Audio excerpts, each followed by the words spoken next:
各位弟兄姐妹，大家平安。感谢主，我们今天在教会的节期叫做圣灵降临节。圣灵降临节一般我们就是把它称呼是教会的生日，教会的生日。我们一起要领受主的话语之前，我们先来做祷告。主耶稣，我们感谢你，感谢满满的恩典，在这个圣灵降临节，也是教会开始的一个日子，我们一起来纪念，一起来领受神的话语，特别是圣灵在我们心中所做的美好的圣工，让每一个基督徒，我们都知道圣灵在我们身上重要的意义，也能够领受圣灵，活出圣灵，也能在圣灵的内住当中活出生命，活出见证。感谢赞美，奉耶稣的名祷告，阿们。感谢主，我们一起来领受这段的经文哈。那第一段经文是以赛亚书32章，这段经文是有一点历史背景的。我们知道，在以赛亚这个先知的时代是以色列人遇到这个灭亡甚至在国家在这个衰败的那个阶段。所以呢，以赛亚先知他在宣告圣灵的工作的时候，他比较不是针对个人，他是针对整个国家、整个民族，所以他会这样说：上帝要再次差遣他的灵来到我们当中，他的那个祝福跟改变不只是针对个人，而是整个社会、整个国家、整个民族。所以他说，荒芜的土地将成为肥田，肥田成为茂林，处处有正义，有公道。换句话说，圣灵的工作范围不是针对一个单一的，而是整体的一个国家的改变。所以请记得，这个圣灵的工作是何等的宽广。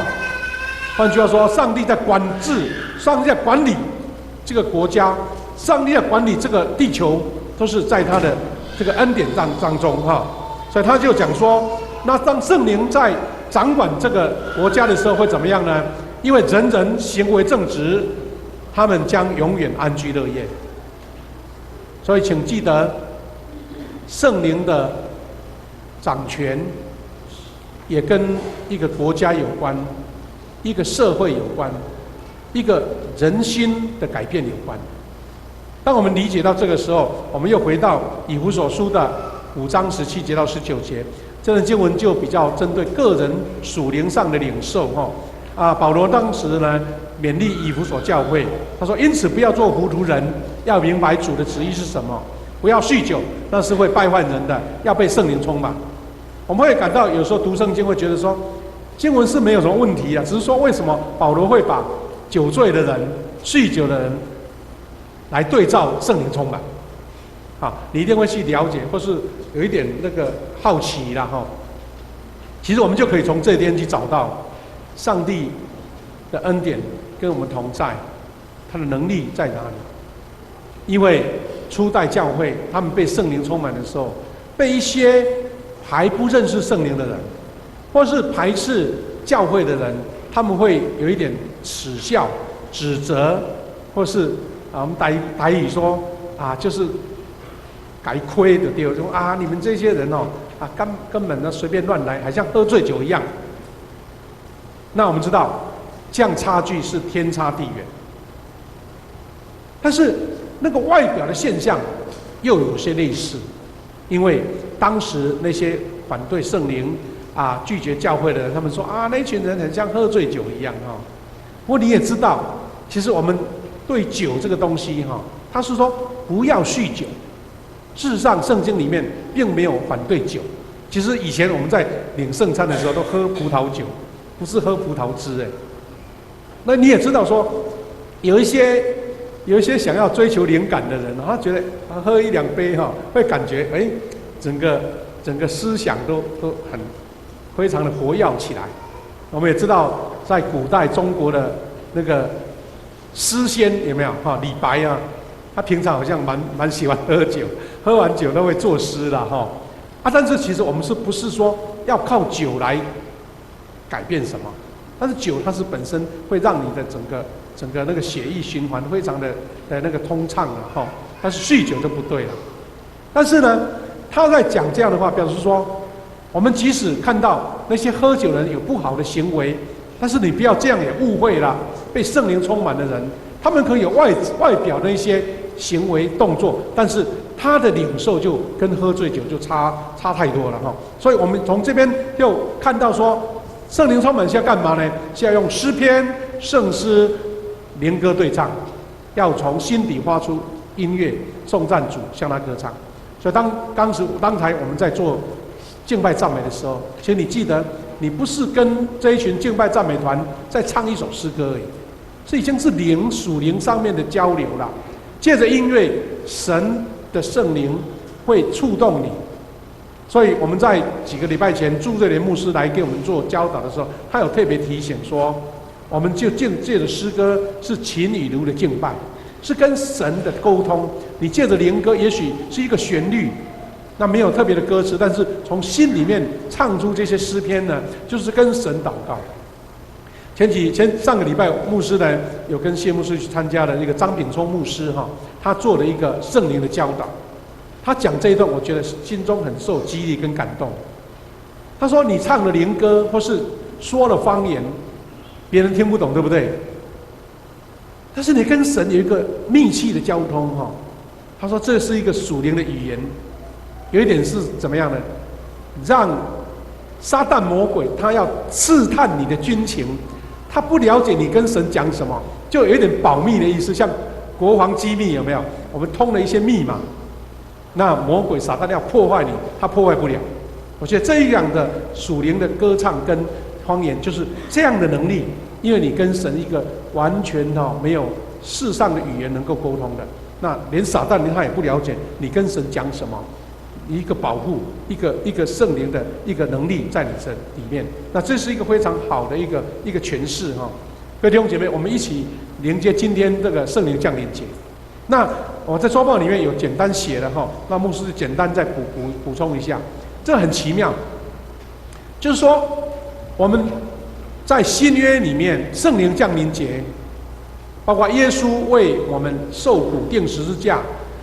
跟学生举办逾越节的晚餐，跟今天我们在这边按照他的样式来举办圣餐，这些跟旧约好像很美好的重叠了，都无缝接轨。因为这段经文就提到，在旧约时代他们就过这个节日啦。圣灵降临节又叫做五旬节，那这个五旬节是从旧约时代就有了，因为它是犹太人的3大节期之一，七夕节。七夕多少？七夕就是49嘛，对不对？七七49天，跟中国的文化跟台湾的文化774的高纲，也蛮有类似的地方哦。那这个日子是一个神圣的日子。那犹太人他们按照犹太历守节期，你们知道，以色列人出埃及第50天的时候，当然他们是一种节期的演算啦哈。那他们在西乃山。上帝颁了10诫给摩西，所以他们就纪念这个节日叫五旬节。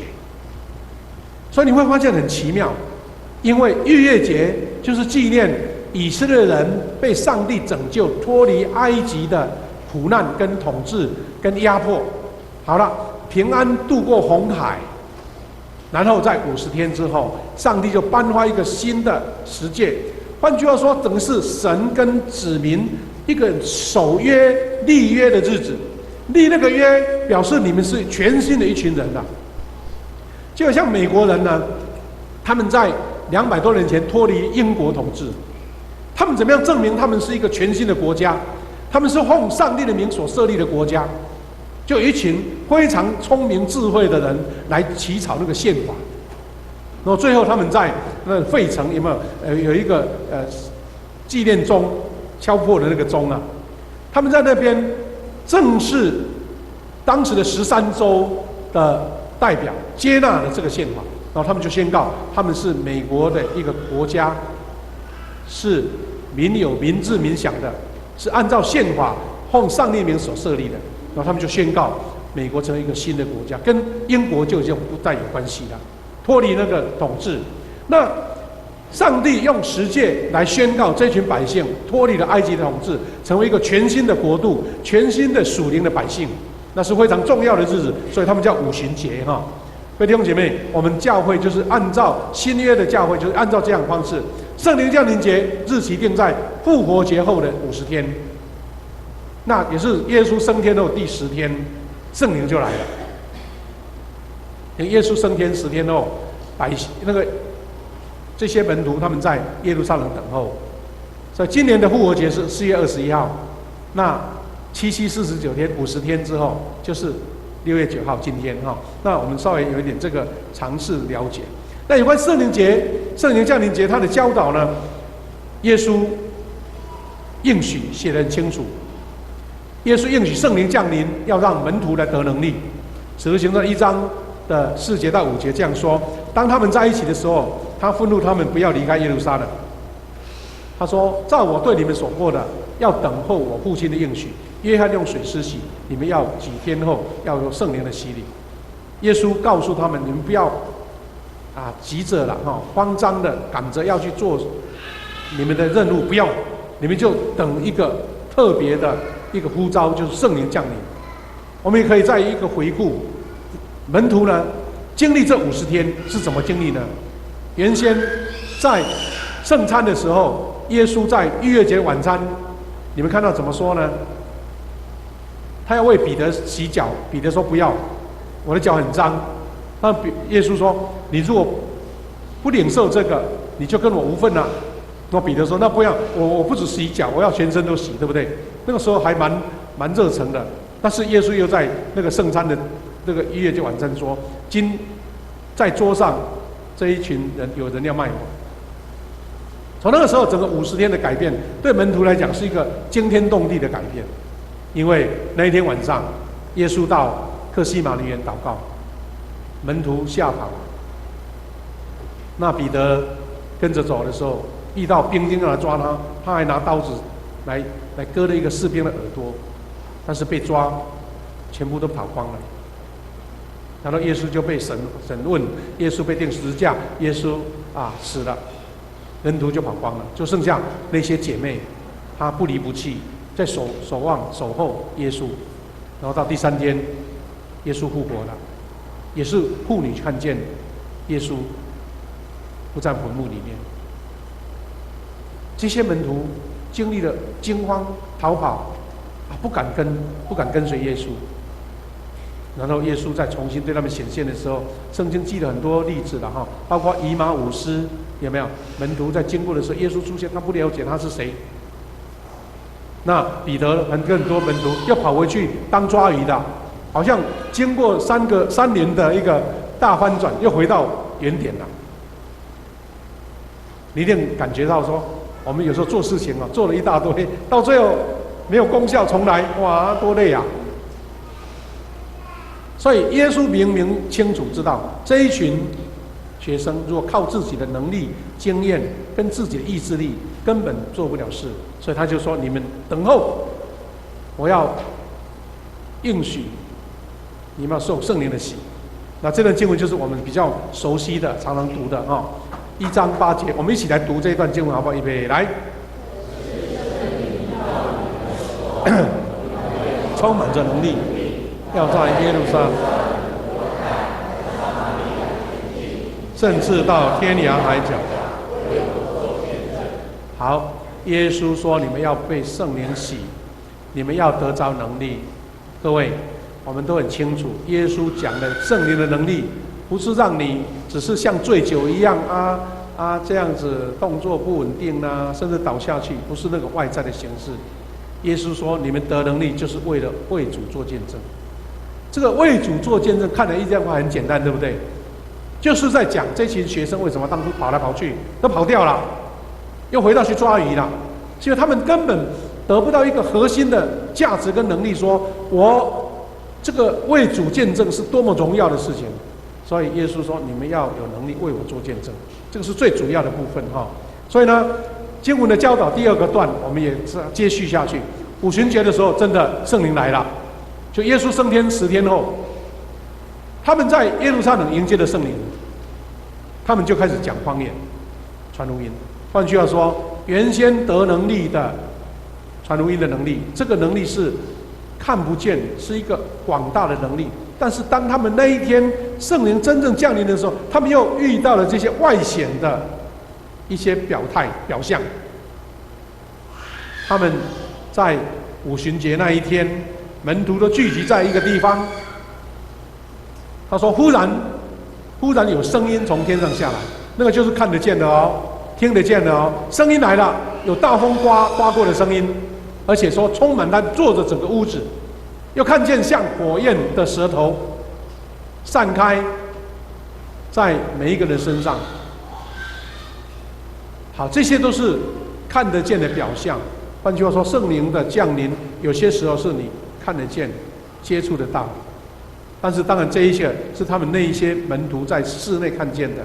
直到他们后来在整个耶路撒冷的圣殿前的广场，彼得开始宣讲福音的时候，他们才发现说，这个能力不是普通的能力，不是喝了一杯酒就可以讲的，对不对？是整个全部的这些百姓改变了。说当天受洗的有好几千人这样子。感谢主，他说他这一句话是一个代表，他说都被圣灵充满，都被圣灵充满啊。圣灵充满的意思是什么呢？是说他有恩赐来讲别国的话，别种语言。换句话说，我没有接触客家人的经验，突然间我会讲客家话，或是你到广东的时候，他会讲广东话。因为当时在五旬节的时候，很多各地方的百姓都来圣殿敬拜嘛，对不对？很多人不同的语言，突然间这些门徒讲的话，他们听得懂。那是一个很具体的改变，因为你不知道你在讲什么，但是他们听懂，这个是非常显著的一个现象，这个叫外显的现象哈。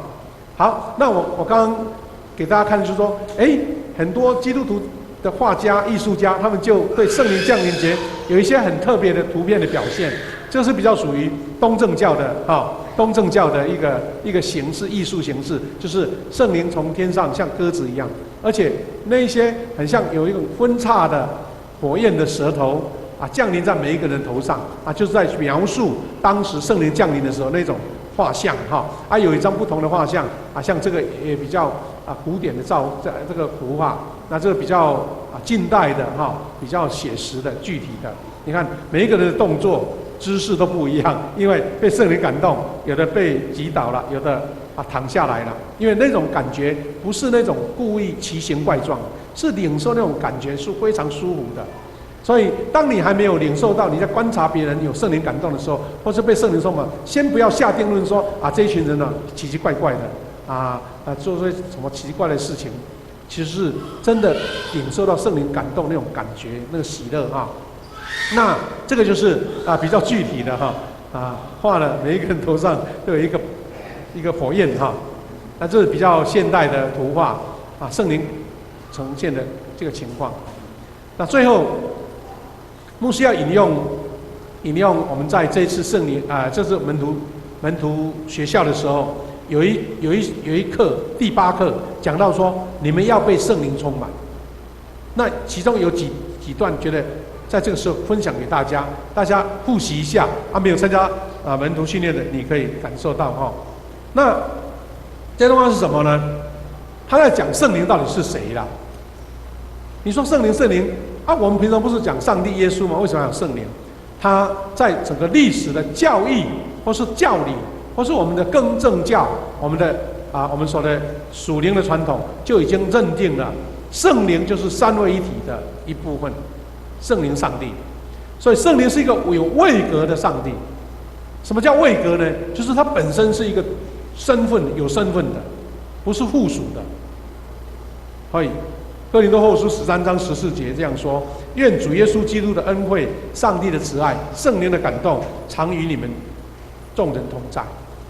牧师有时候在礼拜结束的时候，通常会用这段话，保罗在哥林多后书最后那一句祝福的话，这也是三位一体的上帝的一个很原始的经文的一个呈现。他把耶稣、上帝、圣灵放在同等的地位。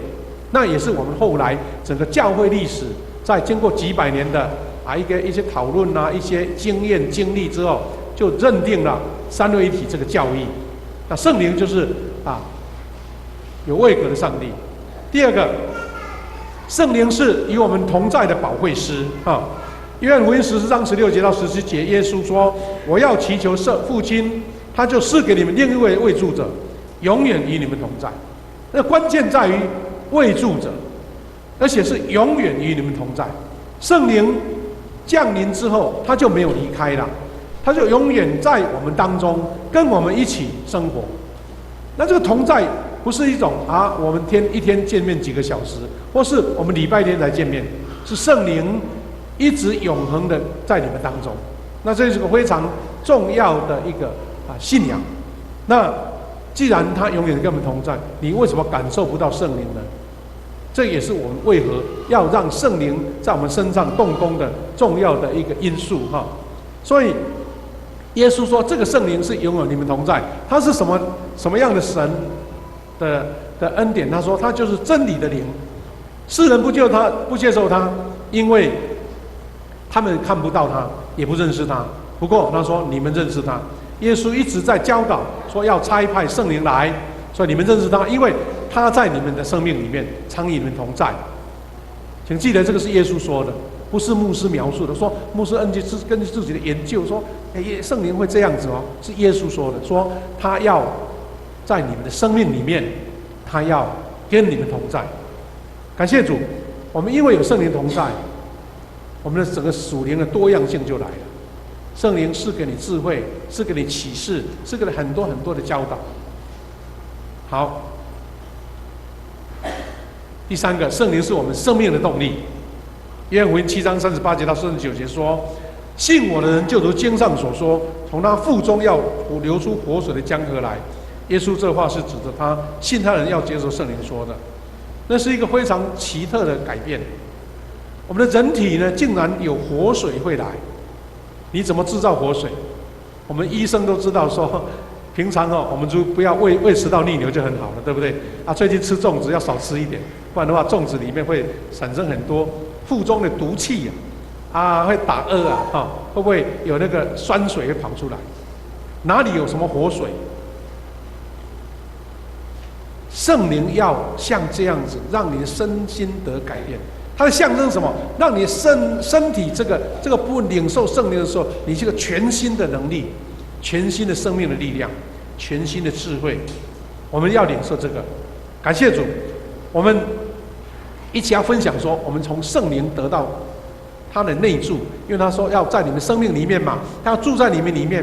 你怎么样领受到圣灵跟你同在呢？这个是我们基督徒很大的功课。所以为什么要读圣经？我们要灵修，我们要祷告，所以要常常抓住圣灵的应许，常常领受圣灵在你身上所做的美好的圣工。感谢主，圣灵降临是主救赎的延续。换句话说，主耶稣在2000年前已经完成他的救赎。那我们怎么样继续去领受这个救赎？是活生生的，是现在的，一直持续的呢？我们借着领受圣餐来见证。耶稣用圣餐来表明他为我们受苦，然后我们又用圣灵的同在领受这个救恩，是永远跟我们连结的。所以呢，主耶稣用肉身的形态降临到这个世界，他在复活之后就升天了嘛，对不对？耶稣升天了，表示什么样？表示他这个肉体的形体就不在世界了，但是他借着圣灵就曾延续在我们这个人类的世界，表示他救赎大能在继续当中。所以圣灵的内住就产生了刚刚我们读的以赛亚书。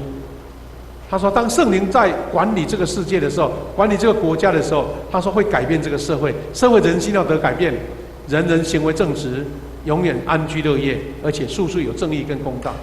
各位弟兄姐妹，你不是发现说，为什么中国人会讲说这个大同世界？大同世界人类有办法创造吗？在中世纪的时候，有人想到一个乌托邦的理论。那在一个多世纪前，马克思发明了一个共产主义，说希望人类一个永远大家都有饭吃的社会，没想到演变成苏俄的独裁，跟现在中国的独裁。你觉得这个是大同世界吗？不是这个理念不好，是因为人有罪嘛，人没有办法实现它，所以你知道，越独裁的社会，贪污最严重，贪腐最严重，而且很多恶事在那边发生，他用权力把它遮盖住了。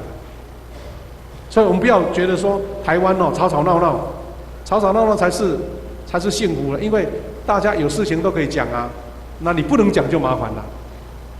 换句话说，圣灵的工作也包括整个国家的改变，有圣灵的同在，那个大同世界才有可能产生。我记得在大概已经快20年前，曾经有一个纪录片在记录说，在整个城市的翻转上面呢，国家得到改变，而且他把它拍成纪录片，还有一本书。我印象不很精确，但是我记得他说在南美洲巴西有一个城市，因为基督徒大家同心迎接圣灵的降临，求圣灵改变他们这个犯罪率很高的一个城市。到后来，真的连监狱里面的那些犯人都信耶稣，所以监狱人员减少了，这个犯罪率降低了，整个街道干净起来了，犯罪事件、抢劫事件少了，大家就觉得很奇妙，原来是一群基督徒他为城市来守望，所以这个也演变。我们今天下午在中正堂，就是我们这个成大在那个大学路跟那个胜利路交叉口那个礼堂要举办一个全台南市6000人的敬拜跟祷告。你会觉得说，哇，那么热闹干嘛？何必劳师动众？其实它是有属灵根据的，因为在几年前从南非他们开启了一个全球祷告日，就是希望我们不只是教会自己在祷告灵修，他希望整个城市是被圣灵所掌管的，被改变的。